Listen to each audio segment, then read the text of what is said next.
back then there was a lot of families walking around. Like now, there's not too much of that anymore. Now, a lot of the families, if they're known family members, they automatically seg them. Mm. Okay, so but I ended up becoming part of what's called the Blast, right? Tango Blast, and it's pretty big. Like everybody from Houston, from Austin, from the Metroplex, Fort Worth, and Dallas, right? Is their majority part of this, and it's like big. Like there's like a crazy number, right, of people that become a part of this. And being that we're, everybody from Waco, we roll with D-Town, with Dallas. So I was representing Dallas. But it was hard for me, right, because a lot of them guys, they don't accept just anybody, right? They won't just be like, nah, you ain't even from the city. Like, you can't, you're not.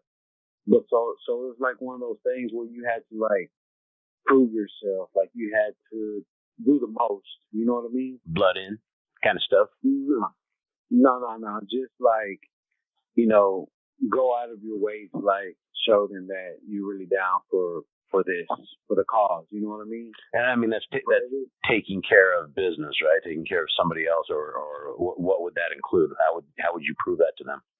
Well, it's just like, there's different ways, right? I mean, what I think what it was for me was the fact that, like, they tell you, like, okay, well, they introduce you to it, right? But they don't actually put you down on what's called a transit unit. So it's not until you get to where, like, what's called an ID unit that you actually become a part of this, like go through the initiation process. Mm. So it wasn't until I got to a little unit, it's called Havens Unit in Brownwood, Texas, right? And it was a small unit. I actually was blessed to go to that unit, even though I didn't even understand what that meant at the time. But being that it was one of these smaller units, I wasn't far from home, maybe like 2 hours, 2.5 hours. But it wasn't like how some of these bigger prisons are built, right? Mm-hmm. It's smaller, in the dorms, 64 people in the tank, type thing versus being in a 2-man cell. It's different, right? The setup's different. When I got there was some guys from my city there. They were a part of this,